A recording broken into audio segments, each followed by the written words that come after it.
الشيطان الرجيم. بسم الله الرحمن الرحيم. هو الذي بعث في الأميين رسولا منهم يتلو عليهم آياته ويزكيهم ويعلمهم الكتاب والحكمة وإن كانوا من قبل لفي ضلال مبين وآخرين منهم لما يلحقوا بهم وهو العزيز الحكيم. ذلك فضل الله يؤتيه من يشاء والله ذو الفضل العظيم.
الحمد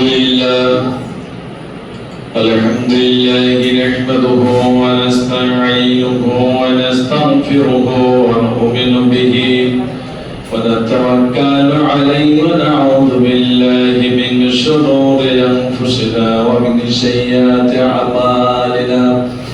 من يهده الله فلا مضل له ومن يضلله فلا هادي له.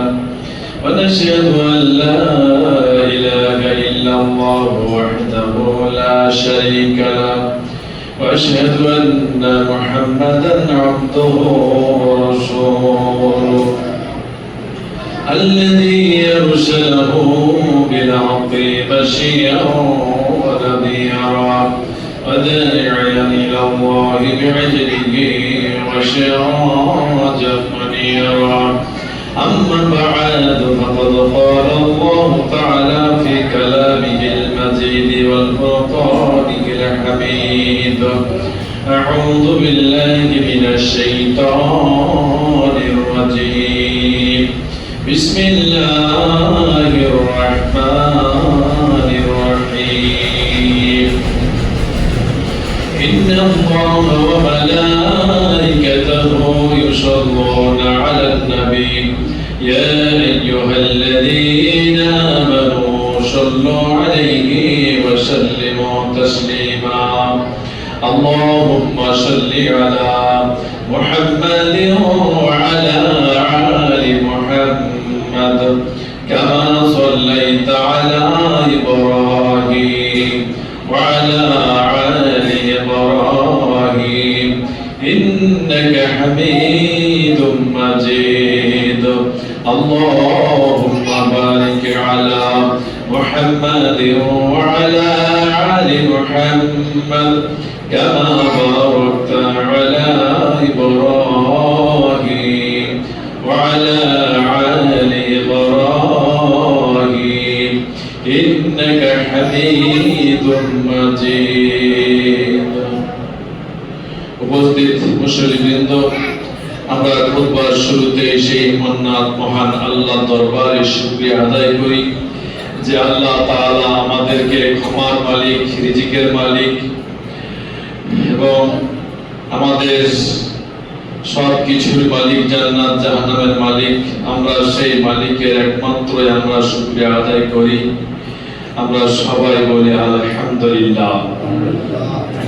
দরুদ ও সালাম বর্ষিত হোক সেই রাসূলের উপরে যে রাসূলকে দুনিয়ার বুকে প্রেরণ করে আমাদের নবী বানিয়ে আমাদের প্রতি আল্লাহ বড় মেহেরবানি করেছেন। এজন্যই আমরা সেই আল্লাহ রাসূল উপরে সংক্ষিপ্ত দোয়া এবং দরুদ আমরা সবাই বলি আল্লাহুম্মা আমিন। আল্লাহুম্মা সাল্লি আলাইহি আল্লাহুম্মা বারিক আলাইহি। বর্তমান মাসটি চলছে রবিউল আউয়াল মাস, যে মাসে আল্লাহ রাসূলের জন্ম হয়েছিল। তবে কেউ কেউ বলেন যে রমজান মাসের 21 তারিখে রাসূলের জন্ম, কোরআন নাজিল বা নবুয়ত পেয়েছিলেন এই রমজান মাসের 21 তারিখে। তো অধিকাংশ রিওয়ায়াতে পাওয়া যায় যে আল্লাহ রাসূলের জন্ম রবিউল আউয়াল মাসে। রবিউল আউয়াল মাসের 9 তারিখ সোমবার। আমরা হয়তো অনেকেই বলি 12 রবিউল আউয়াল, আসলে আল্লাহ রাসূলের জন্ম হয়েছিল রবিউল আউয়াল মাসের 9 তারিখে সোমবার আল্লাহ রাসূলের জন্ম হয়েছিল। তো আল্লাহ রাসূলের পিতারা হচ্ছেন 10 ভাই। আব্দুল মুত্তালিবের 10টি সন্তান, আবার কোথায় কোথায় 11-13 পর্যন্ত পাওয়া যায়। তো যা হোক 10টি সন্তানের কথা বেশি পাওয়া যায়। যেমন ধরেন হাশেম, জায়েদ না জুবায়ের, জায়েদ নয় জুবায়ের, আব্বাস, হামজা, লাহাব, আবু তালিব, আব্দুল্লাহ, এরকম আর কি আব্দুল মুত্তালিবের 10টি সন্তান এবং 6টি মেয়ে ছিল। তো 10টি সন্তানের মধ্যে সবচেয়ে সুন্দর এবং সৎ চরিত্র, ভালো ব্যবহার ছিল রাসূলের পিতা আব্দুল্লাহ। তা আব্দুল মুত্তালিবের একটা মানত ছিল যে কাবা শরীফে একটি সন্তানকে উনি কুরবানি করবেন। কুরবানি কাকে করবেন? তো ওই 10 সন্তানের মধ্যে সবচেয়ে সুন্দর যে সন্তানটি, যিনি আব্দুল্লাহ, আল্লাহ রাসূলের পিতা, ওনাকে কুরবানি করার জন্য সিদ্ধান্ত নিলেন। কিন্তু আব্দুল মুত্তালিবের ছেলে আবু তালিব, অর্থাৎ আব্দুল্লাহর ভাই রাসূলের চাচা আবু তালিব, সে কুরবানিটা দিতে বাধা দিলেন। তো সেই সময় নিয়ম ছিল, যদি কোন ব্যক্তিকে হত্যা করা হয় তো হত্যার প্রতিশোধ নেওয়ার জন্য 10টা উট ছিল। আমার ভাইকে কেউ হত্যা করলো, আমার সাথে মীমাংসা করতে হলে 10টা উট দিলেই সেটা মীমাংসা হয়ে গেল। এটা সে সময় নিয়ম ছিল। তো রাসূলের পিতা আব্দুল্লাহকে কাবা শরীফে কুরবানি করার জন্য সিদ্ধান্ত নিলেন যে আব্দুল মুত্তালিব সন্তানগুলির মধ্য থেকে একটি সন্তানকে উনি কুরবানি করবেন কাবা শরীফে। তো শেষ পর্যন্ত আব্দুল্লাহ সুন্দর যে আব্দুল্লাহকে মানত করেছিল যে একে কুরবানি করব। তো আবু তালিব, আব্দুল্লাহর ভাই, নিষেধ করলো। শেষ পর্যন্ত সপ্তাহের মাধ্যমে 1-2 করতে সেই 100টা উটকে কুরবানি করতে হবে, তাহলে এই প্রতিশোধটা হবে। মানে আব্দুল্লাহ কুরবানি না দিলে হবে, 10টা কুরবানি, 100টা উটকে কুরবানি করতে হবে। ওই তখন থেকে মানে 10টা হত্যার প্রতিশোধ হিসাবে 10টা উটের পরিবর্তে 100টা গিয়ে পৌঁছে। শেষ পর্যন্ত যখন 100টা উট দিয়ে কুরবানি করে ভাগ আদায় করলো, আব্দুল্লাহ কুরবানি হলো না। এজন্য আল্লাহ রাসূল বলতেন যে আমি 2 জবিহুল্লাহ সন্তান। আমার পিতাকে জবাই করার জন্য আমার দাদা আব্দুল মুত্তালিব রেডি হয়েছিলেন, সেখান থেকে আমার চাচা নিষেধ করে সেখানে 100টা উট দিয়ে আমার আব্বাকে মুক্ত করেছিল। আর 2 নম্বর হচ্ছে ইসমাইলকে কুরবানি করার জন্য প্রস্তুত হয়েছিল, কিন্তু আল্লাহ বাঁচিয়েছিলেন। তাহলে আমি আব্দুল্লাহ এবং ইসমাইল 2 জবিহুল্লাহ সন্তান, আমি মুহাম্মদ সাল্লাল্লাহু আলাইহি ওয়াসাল্লাম। তো শেষ পর্যন্ত আব্দুল্লাহর বিয়ের জন্য ঠিক করলো সবচেয়ে দামি বংশের মেয়ে, যার নাম হচ্ছে আমেনা। আব্দুল মুত্তালিব বউ করে বাড়ি নিয়ে আসলেন। সেই আব্দুল্লাহর পেট থেকে, ওরস থেকে, আমেনার পেট থেকে আল্লাহ রাসূল পৃথিবীতে আসলেন। তা আল্লাহ রাসূল পৃথিবীতে আসার 50 থেকে 55 দিন আগে কাবা শরীফ ভাঙার জন্য একটা যুদ্ধ হয়েছিল। কাবা শরীফে ভাঙার জন্য একটা লড়াই হয়েছিল, যে লড়াইয়ে অনেক কাফের মারাও গেছিল। কেন হয়েছিল? যে আব্রাহা বাদশা যখন দেখলো যে মক্কায় কাবা গিয়ে অধিকাংশ মানুষ হজ করতে যায়, তখন সে সানায় গিয়ে একটা গির্জা তৈরি করলো। আব্রাহা সানায় গিয়ে একটা গির্জা তৈরি করলো, যে মানুষরা কাবা শরীফ না গিয়ে সানাতে এসে মানুষরা উপাসনা করবে। তো দেখা গেল কেউ আব্রাহার তৈরি ওই সানায় গির্জা ধরে কেউ যায় না, সবাই ছুটে পাগলের মতো আল্লাহর ঘর বাইতুল্লাহ দিয়ে কাবা দিয়ে। তখন সে হিংসা হলো, ঠিক আছে কাবাকে না ভাঙলে হবে না, ওদের বাসাকে ভাঙবো, আপনি আমার এই সানায় তৈরি করা গির্জার মধ্যে মানুষরা আসবে। তখন সে ইয়ামেন থেকে, এই আব্রাহা ছিল ইয়ামেনের বাদশা, সেখান থেকে মক্কা ভাঙার জন্য রওনা হলো প্রায় 60,000 সৈন্য নিয়ে। সাথে ছিল 9টা হাতি, কে বলছে 11, কে বলছে 13টা হাতি ছিল। যাও, তাহলে 60,000 সৈন্য নিয়ে কাবাকে ভাঙার জন্য ছুটলেন। এবার মুজদালিফায় এবং মিনার মধ্যখানে আল্লাহর ফায়সালা হয়ে গেল। তো দেখেন, মসজিদ ভাঙা ইতিহাস আজ নতুন নয়। দেখেন সরসা মসজিদ ভাঙছে, ধরেন ভারতে, গত যে দেখলেন আপনার নেপালে মসজিদ ভাঙার কারণে দেখেন কত বড় বন্যা দুর্যোগ নেমে আসলো। আল্লাহ অবশ্যই আছে। তো এই মসজিদ ভাঙার ঘটনা নতুন নয়, ওই রাসূলের জামানা জন্মের আগ থেকেই মসজিদ ভাঙার তারা কাফেরদের একটা মন মানসিকতা ছিল। তো এই যে আব্রাহা ইয়ামেন থেকে রওনা হলো মক্কার দিকে 60,000 সৈন্য নিয়ে, 9 থেকে 13 পর্যন্ত হাতি বাহিনী নিয়ে। এবার দেখলো যে মক্কার গ্রামের আশেপাশে গ্রামের লোকেরা যতজন সৈন্য নিয়ে আসছে অস্ত্র নিয়ে, আমাদের কিছু রাখবে না। সবাই মক্কার লোকেরা চলে গেল, পাহাড়ের গুহায় আশ্রয় নিয়ে নিল, আর বলল আল্লাহ তোমার ঘর রেখে চলে গেলাম, এত বড় বাহিনী, এদের সামনে যুদ্ধ করার মতো ক্ষমতা আমাদের নাই, আমাদের প্রাণের ভয়ে চলে গেলাম, তোমার ঘর তোমার মসজিদকে রেখে চলে গেলাম। তোমার শক্তি অনেক, তোমার শক্তির কাছে পৃথিবীর কোনো শক্তি লাগবে না, আল্লাহ তোমার ঘর তুমি নিজেই রক্ষা করিও।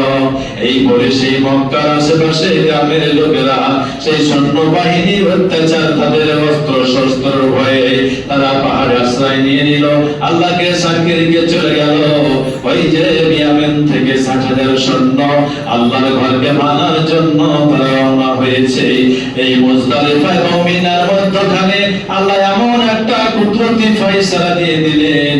আল্লাহ পৃথিবীর মধ্যে বড় বড় বাজ পাখি দিয়ে নয়, চিল পাখি দিয়ে নয়, তাদেরকে সবচাইতে ছোট্ট পাখি আবাবিল পাখি দেখবেন, নদীর ভাঙনে কালো কালো পাখি ফিরিক ফিরিক করে উড়ে বেড়ায়। এই ছোট্ট ছোট্ট তুলা ছোট্ট ছোট্ট পাখিগুলিকে আল্লাহ পাঠিয়ে দিলেন ওই আব্রাহা বাদশাকে ধ্বংস করার জন্য। কি দিয়ে ধ্বংস করলেন? বেশি বড় কিছু নয়, মটরশুঁটি ছোট ছোট দানা পরিমাণ সমান পাথর, 3টা করে পাথর পায়ে করে নিয়েছিল, দুই পায়ে 2টা করে, মুখে একটা, 3টা করে প্রত্যেকটা আবাবিল পাখি সে সমুদ্রের দিক থেকে ঝাঁকে ঝাঁকে উড়ে সে শুরু করে দিল বর্ষণ। সে আল্লাহ এখনো আছে, আমাদের না ঈমান, আমরা সেই আল্লাহকে অন্তর দিয়ে আমরা রাখতে পারি না। আজ যদি আল্লাহকে বিশ্বাস করে ঈমানকে সঙ্গে নিয়ে যদি অন্তর থেকে আল্লাহকে ডাকি, আল্লাহ অবশ্যই আমাদের ডাকে সাড়া দিবেন। এই যে মসজিদ ভাঙার যে ইতিহাস আজ নতুন নয়, রাসূলের জন্মের 50 থেকে 55 দিন আগে থেকেই আমরা শুনে আসছি সেই কাবা ভাঙার ইতিহাস। আল্লাহ ফায়সালা করে দিয়েছিলেন যে আল্লাহর ঘরে বা আল্লাহর কোন দিনকে লাভ প্রতিভা হবে। দেখেছিলেন ফিরআউনের অবস্থা কি হয়েছিল, নমরুদের অবস্থা কি হয়েছিল, আল্লাহর দ্বীনের উপরে ঈমানদার লোকদের উপরে হাত দেওয়ার কারণে। কিন্তু আজকে আমাদের ঈমানটা অনেক দূরে সরিয়ে দিয়েছি। নামাজ নাই, ঈমান নাই। তো দেখেন, সেই মক্কার আশেপাশে গ্রামের মানুষেরা চলে গেল পাহাড়ে, গুহায় আশ্রয় নিল জীবন বাঁচানোর জন্য। আর আল্লাহকে বললো যে আল্লাহ তোমাকে সাক্ষী রেখে চলে গেলাম, তোমার ঘর তোমাকে রক্ষা করতে হবে। আল্লাহ রক্ষা করেছিলেন। পাথর ফেলা শুরু করলো। একটা মানুষের উপরে বম পড়লে যেমন মানুষের দেহটা ছিন্ন ভিন্ন হয়ে যায়, ঠিক যার শরীরে পাথর পড়ে, একটা বিড়ালে ইঁদুর খাওয়ার পর যখন বমি করে দেয় যে অবস্থা দেখেন, ঠিক সেই ওই আব্রাহা বাদশার সেনাবাহিনীর অবস্থা তাই হয়েছিল। তাহলে ছোট্ট একটা মটরশুটি পরিমাণ দ্বারা কিভাবে এত বড় ক্ষমতা, সেটা আল্লাহর কুদরত। আল্লাহ প্রমাণ করে দিয়েছিল যে হে মানুষ, তোমরা কত দুর্বল, তোমরা দেখে নাও। তোমরা যে কেউ বাহাদুরি মনে করো, তোমরা কত দুর্বল, তোমরা দেখে নাও। আল্লাহ সেই কাবাকে রক্ষা করেছিলেন। যখন আল্লাহ রাসূল সেই কাবা ভাঙার, সেই আব্রাহা মানে মসজিদকে ভাঙার প্ল্যান যেদিন করেছিলেন, যেদিন ওই সমস্ত বাহিনীকে হত্যা হয়েছিল, তো সবার উপরে পাথরটা পড়েনি, যার উপরে পড়েছে তারই অবস্থা শেষ হয়েছে। ওদেরকে দেখে বাকিরাও পলায়ন করেছে। আব্রাহা কোন দিকে, বনের দিকে ছুটেছে, তার আঙ্গুলগুলি খসে খসে পড়তে শুরু করেছে। শেষ পর্যন্ত সেও দুনিয়া থেকে খতম হয়ে গেছে। আজকে আল্লাহ সেও আছে। মজা করে ভারতের মানুষেরা মসজিদকে ভাঙছ, বিচার কিন্তু হয়েছে। যখন বাবরি মসজিদের প্রথম সাক্ষ্য মারে ভাঙে, দেখবেন ইতিহাস কতজন মানুষ প্রাণ গেছে, মারা গেছে, কতজন ইসলাম গ্রহণ করেছে। বলবান সিং, যার নাম শুনেছেন, প্রথম সম্পর্ক হয়েছিল, সে ইসলাম গ্রহণ করেছিল। তো সেই ইতিহাস এখনো আছে। বেশি মসজিদকে ভেঙে আনন্দ উল্লাস করতে যেন না। যদি আল্লাহর ফয়সালা চলে আসে, ছাড় পাবেন না, সেই দিন লাভ হবে না। তো যা হোক, এই হলো মসজিদ ভাঙার ইতিহাস। আল্লাহর ঘর আল্লাহ রক্ষা করবেন। তো এই ঘটনা ঘটেছিল, আল্লাহ রাসূল দুনিয়া আসবেন তার 50 থেকে 55 দিন আগে এই ঘটনা ঘটেছিল। তারপরে আল্লাহ রাসূল এই কাবা ভাঙার ইতিহাসের 55 থেকে 50 দিন পরে এই দুনিয়ায় তিনি আসলেন আমিনার মাধ্যমে। কিভাবে আসলেন? যখন আব্দুল্লাহর সাথে আব্দুল মুত্তালিব বিয়ের ব্যবস্থা করলেন, আমিনার সঙ্গে বিয়ে হওয়ার কিছুদিন পরে আল্লাহ রাসূল পেটের মধ্যে আছেন। এই মুহূর্তে আব্দুল মুত্তালিব তার ছেলে আব্দুল্লাহকে বলছে, বাবা তুমি একটু সিরিয়া যাও, সেখান থেকে তুমি এই করো কি, এই মানে খেজুর নিয়ে আসো। এই পিতার কথা শুনে খেজুর আনতে গিয়ে উনি অসুস্থ হয়ে তিনি মদিনায় উঠলেন, মদিনায় মারা গেলেন। আবার কেউ কেউ বলে না, উনি সিরিয়া সফরে গেলেন, ব্যবসাতে গেছিলেন, সেখান রাস্তাতে অসুস্থ হলেন, তারপর মদিনায় উঠলেন, সেখানে মদিনায় অসুস্থ হয়েছে, ফিরে মারা গেলেন। তো যা হোক, যেভাবে হোক রাসূল বেড়েছিলেন, উনি সফরে হোক না ব্যবসার উদ্দেশ্যে হোক, আর পিতার হুকুমে উনি মানে খেজুর আনতে যায়, যেভাবে হোক তিনি অসুস্থ হয়ে রাস্তায় অসুস্থ হলেন, মদিনায় তিনি মারা গেলেন। আল্লাহ রাসূলের পিতা যেদিন মারা যান, ওনার বয়স ছিল 25 বছর। আব্দুল্লাহ 25 বছর বয়সে দুনিয়া ত্যাগ করেছিলেন। তো উনি তখন পিতার মানে মায়ের পেটের মধ্যে পৃথিবীতে আসেননি, তিনি দুনিয়া আসলেন এতিম অবস্থায় আসলেন। তার কেউ বলে 2 বছর মানে এই 2 মাস বা কিছুদিন পরে তিনি জন্মগ্রহণ করলেন। জন্মগ্রহণ করার পর কিছুদিন পরে, বেশ 5-6 বছর পরে, আমিনা স্বামীর কবর দেখতে গিয়ে উনি অসুস্থ হয়ে উনি মারা গেলেন। 6 বছর বয়স যখন হলো, পিতা তো আগে হারালেন, 6 বছর বয়সে মাতাও চলে গেল, মাথার ছাতা আর কেউ নয়, তিনি এতিম হয়ে গেলেন। যখন এতিম হয়ে গেলেন, তার কেউ নাই, পিতাও নাই, মাতাও নাই।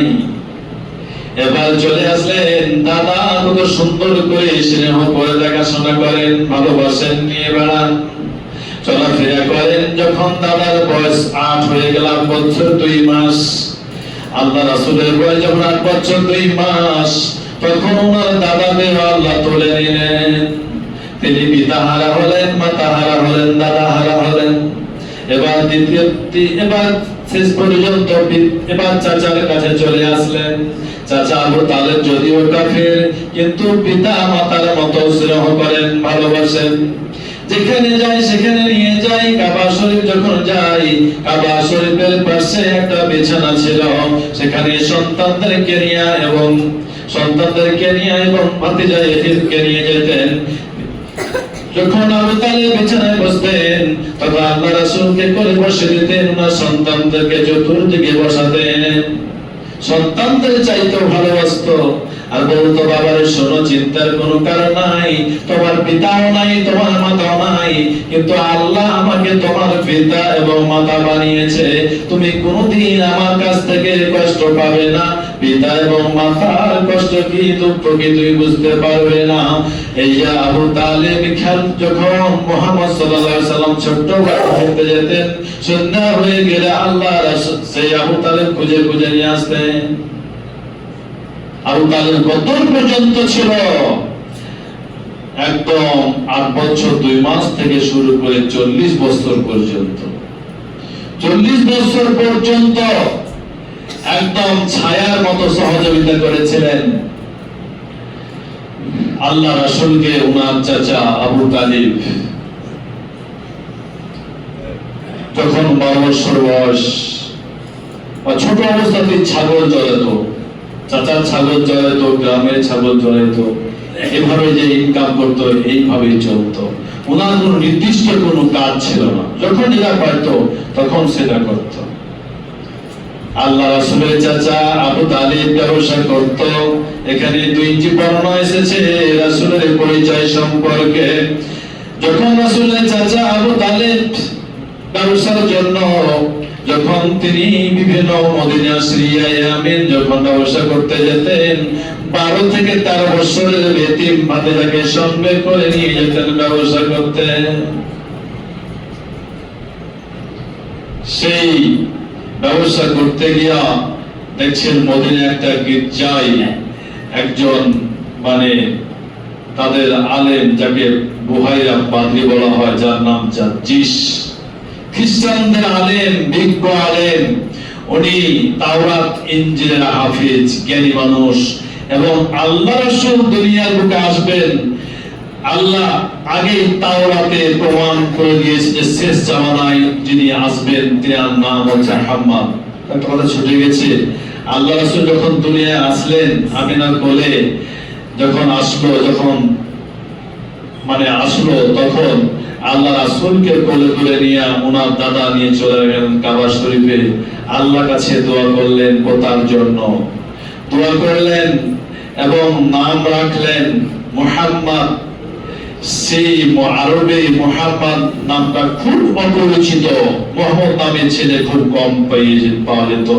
এবং 7ম দিন আল্লাহ রাসূলের দাদা খাতনা করেছিলেন। তারপরে তো আপনার হালিমার গৃহে গিয়ে মানুষ 6 বছর বয়স পর্যন্ত থাকলো। সিনাচাক যখন করেছিল, ছোটবেলা অবস্থায় এরকম বাচ্চারা খেলাধুলা করছে, আল্লাহ রাসূল খেলাধুলা করছিলেন। 6 বছর বয়সে জিবরাইল এসে শীত করে শুয়ে দিয়ে বুকটাকে ফিরে দিয়েছিলেন, ধুয়ে পরিষ্কার করে জোর লাগিয়ে দিয়েছিলেন। ছেলেরা ভয়ে পলায়ন করলে যে মুহাম্মদ মরে গেল, কেটে ফেলে দিল। বাচ্চারা হালিমাকে বলছে, খবর রাখেন আপনার এই পোষ্য পুত্রকে এবার দুধ পুত্র কিভাবে জব্দ করে দিয়েছে। এসে দেখছে তো ছেলে বেশ মন ভারী করে বসে আছে। বুঝে ব্যাপার খবর কি, এই ঘটনা। তো হালিমা বুঝলো যে এই সন্তান আর রাখা যাবে না, যে কোনো কাফেরদের পক্ষ থেকে শত্রু আসবে, হত্যা করতে পারে, ভয়ে তাড়াতাড়ি আমিনার কোলে পৌঁছাই দিয়ে। তারপরে তো মারা গেলেন। ধরেন দাদা দেখলো, দাদার পরে চাচা চলছে। তো আল্লাহ রাসূলকে ওনার চাচা ব্যবসার উদ্দেশ্যে নিয়ে গেছেন সিরিয়া কিংবা মদিনায়। এবার সেখানে সিরিয়াতে কিংবা মদিনায়, 2 জায়গায় যে কোনো এক জায়গায় হোক, আমার মনে আসছে না, সিরিয়া অথবা মদিনায় হোক, সব তো সিরিয়াই হবে। তো যা হোক, যখন ব্যবসায় নিয়ে গেছেন, ওই যে খ্রিস্টান আলেম জাজ্জিস, সে সবসময় গির্জার ভিতরেই থাকে, সে কোনো সময় বের হয় না। যখন এই মুহাম্মদ তো নবী হননি, যখন এই মুহাম্মদ সাল্লামকে দেখলেন তখন উনি সেখান থেকে বের হয়ে আসলেন। ওনার চাচার সঙ্গে আছে, বলছে ওই আবু তালেবকে, ভাই বলেন এই সন্তানটা কার? বলছে আমার ভাতিজা, এতিম সন্তান, আমি যেখানে যাই সঙ্গে করে নিয়ে যাই। আমার বাড়ি মক্কা, আমার ভাতিজার বাড়ি মক্কা, আমি সিরিয়ায় এসে ব্যবসার জন্য আমার ভাতিজাকে নিয়ে এখানে ব্যবসা করে আমরা কিছুদিন থাকার পর আবার মক্কা ফিরে যাব। ওই আলেম, খ্রিস্টান আলেম জার্জিস সাহেব বলছে যে খ্রিস্টান আলেম, কিন্তু তাওরাত ইনজিলে মুহাম্মদ নামে একজন ছেলে আসবে যে নবী হবেন, এটা আগেই লেখা আছে সূরা শবে। আল্লাহ বলেছেন মুহাম্মদ ফাল্লামা জাআহুম বিল বায়িনাতি হাজা সিহরুন মুবিন। ওই যে সূরা শবে বলা হয়েছে, যে তাওরাতে বলা হয়েছিল মুহাম্মদ নামে একজন ছেলে আসবে, তিনি হবেন শেষ জামানার নবী। এই খবরটা তাওরাতে উল্লেখ ছিল। ওই যে জার্জিস আলেম, খ্রিস্টান আলেম এবার চলে আসলো সন্তানের কাছে, ওই আবু তালেবকে জিজ্ঞেস করছে, ও ভাই আপনি বলেন আপনার বাড়ি কোথায়? এই সন্তানটা আপনার কে? বলছে এটা আমার এতিম ভাতিজা, এই সন্তানটাকে আমি পিতা মাতার মতন করে আমি লালন পালন করে নিয়ে বেড়াই। ওই আলেম বলছে, ও ভাই তাড়াতাড়ি একে মক্কায় নিয়ে চলে যান, এর অনেক শত্রু আছে, শত্রু নাকি তার ইহুদিরা পরম শত্রু, ইহুদিরা অনেক নবীকে তারা হত্যা করেছে, এই জন্যই তারা অভিশপ্ত, আল্লাহদের প্রতি লানত করেছেন, এরা কোনোদিন স্বাধীন দেশে বসবাস করতে পারবে না। প্রায় 50,000 নবীকে ইহুদিরা হত্যা করেছে পরস্পর। ওই ইহুদিরা পরম শত্রু, যদি জেনে না একে হত্যা করে ফেলবে। ওদেরকে তাহলে আছে জানে ওরা যে মুহাম্মদ নামে একজন নবী আসবে, বলছে ইনি হবেন শেষ জামানার নবী, ইনি ভবিষ্যতে নবী হবেন। যদি ইহুদিরা জেনে নাই একে মেরে হত্যা করে দিবে, আপনি তাড়াতাড়ি একে মক্কায় পৌঁছে দেওয়ার ব্যবস্থা করেন। এবার মুহাম্মদের চাচা আবু তালেব বলছে, ভাই ও খ্রিস্টান জার্জিস সাহেব, আপনি বলেন কিভাবে বুঝতে পারেন ইনি হবেন নবী? ও আলেম বলছে, আমি তাওরাত ইনজিলের হাফিজ, আমার তাওরাত ইনজিলে যিনি শেষ জামানা নবী হবেন তার পরিচয় কিন্তু তুলে ধরা আছে। আমার যিনি নবী হবেন ওই নবীর পা থেকে মাথা পর্যন্ত পরিচয় সব আমার জানা আছে। ওই পরিচয় এই ছেলের মধ্যে পাচ্ছে, অতএব এই ছেলেটা একদিন নবী হবে। আর এই নবী সংবাদ যদি ইহুদিদের কানে পৌঁছে যায়, ইহুদিরা সাথে সাথে হত্যা করে ফেলবে, এ আর কোনোদিন মক্কার মুখ দেখতে পাবে না। অতএব আপনি আর দেরি না করেন, তাড়াতাড়ি মক্কায় পৌঁছে দেওয়ার ব্যবস্থা করেন। আপনারা বলছে তুমি চিনলে কিভাবে, বড় পরিচয়টা দাও। ঠিক আছে আমি মেনে নিলাম আপনি একজন আলেম মানুষ, খ্রিস্টানদের আলেম, আপনি তাওরাত ইনজিল আপনার আয়ত্তের মধ্যে আছে, আর তাওরাত ইনজিলের রাসূলের পরিচয় আছে, পরিচয়টা বলেন। ওই জার্জিস খ্রিস্টান আলেম বলছে, ভাই শুনেন, আমার তাওরাতে আছে যে কোন নবী ছাড়া এই পৃথিবীর কোন পাহাড় পর্বত, কোন গাছপালা, তরুলতা, কঙ্কর সিজদা করে না। যখন উনি এই জায়গায় যখন উনি পৌঁছেছেন, এই এলাকার যত গাছপালা, তরুলতা, কঙ্কর, পাহাড় পর্বত, পাথর রয়েছে, সবাই কিন্তু আল্লাহর উদ্দেশ্যে সিজদায় পড়ে গেছে। তাহলে এই মুহাম্মদ যখন এলাকায় এসেছে, এলাকা যত গাছপালা, কঙ্কর, পাথর আছে সবাই সিজদা পড়ে গেছে, আমি দেখেছি। এটা একটা তার পরিচয়।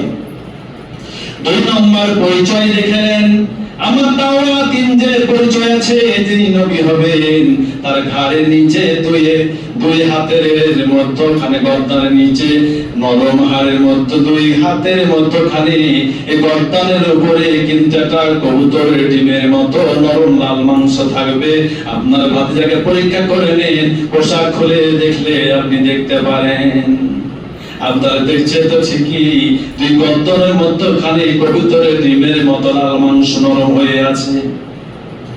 তিনি বিশ্বাস করে নিলেন, তারপরে আল্লাহ রাসূলকে মক্কায় পৌঁছায় দিলেন। রাসূলের পরিচয় উনি আসবেন, এটা বহু আগে থেকে আছে যে উনি আসবেন, পৃথিবীর বুকে দিন প্রচার করবেন, এবং ওনার পরিচয় তাওরাত ইনজিলেও আছে যে ইনি হবেন নবী। সবাই নবী দাবি করলে হবে না।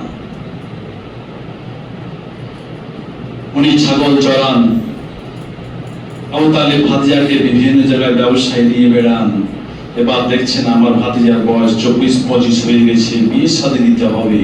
তো বিয়ে শাদী দিয়ে তার একটা কাজ দিতে হবে।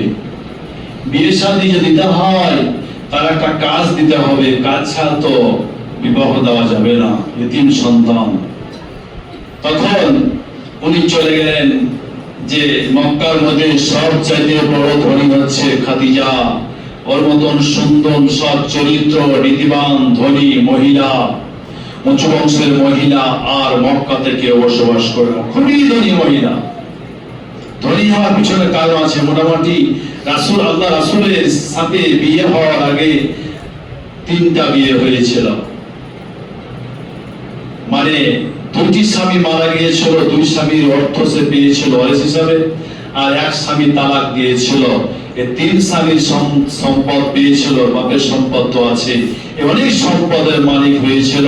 তিনি কাপড়ের ব্যবসায়ী ছিলেন, মক্কার অনেক মানুষকে এই দায়িত্ব দিয়ে ব্যবসা করতেন।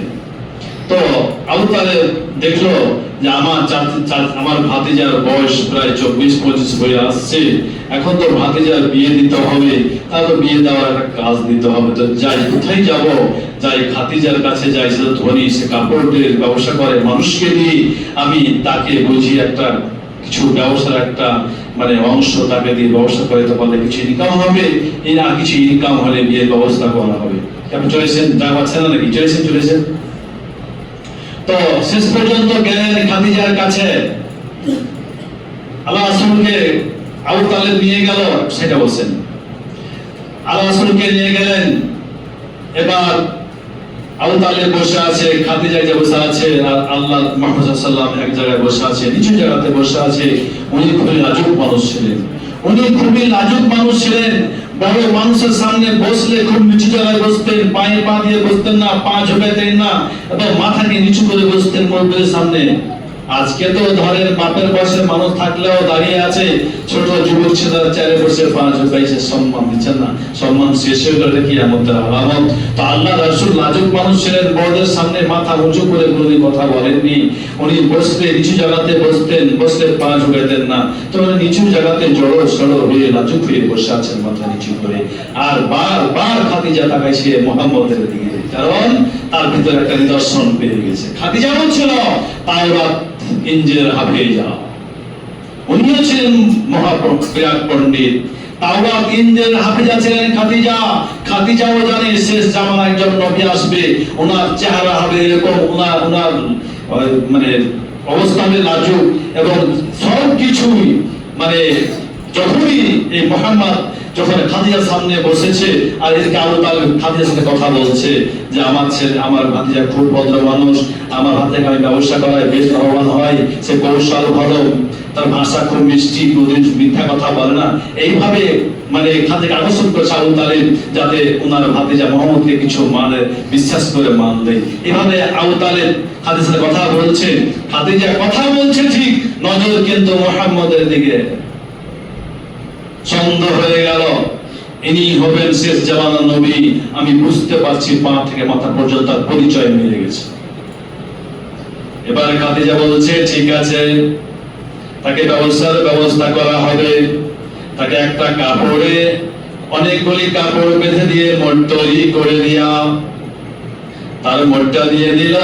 যতগুলি মানুষকে কাপড়ের ব্যবস্থা দিয়েছিলেন, তারা সবাই কিন্তু নিজে মাথায় করে মোট বয়ে গিয়ে ব্যবসা বাণিজ্য করেছে। কিন্তু মুহাম্মদ সাল্লাল্লাহু আলাইহি ওয়াসাল্লামকে যখন খাদিজা ব্যবসায়ী দেন, তখন কিন্তু ওই কাপড়ের মোটটা বেঁধে দিয়া রাসূলের মাথায় দিননি, তার সাথে একজন পাইটও দিয়ে দিয়েছিলেন। সে পাইটটার নাম হচ্ছে মাইসারা। দেখেন কি সম্মান, যাকে আল্লাহ সম্মান দিবে কেউ লাঞ্ছিত করতে পারবে না। এবার মাইসারাকে দিয়ে দিল, মাইসারাকে বলে দিল এই ব্যক্তিকে ব্যবসায় দিলাম, ছোট মানুষ, কাঁচা মানুষ, অনভিজ্ঞ মানুষ, তুমি একটু তাকে সাহায্য করিও, এবং সে কিভাবে ব্যবসা করছে, কিভাবে চলছে, সবগুলি তুমি লক্ষ্য রাখিও। খাদিজার ভিতরে অন্তর শুরু হয়ে গেছে।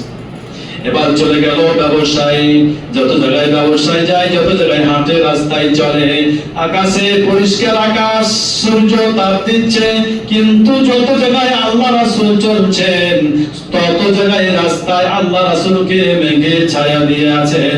রাসূল হাঁটতে হাঁটে, ছায়াও তার উপর দিয়ে চলতে থাকে। যতদিন থাকলো এইভাবে ব্যবসা করলো। এবার সে মক্কায় ফিরে আসবে, ব্যবসা প্রায় শেষ, কাপড় শেষ, আস্তে আস্তে ক্লান্ত হয়ে গেছে, রাস্তায় উনি শুয়ে গেছেন।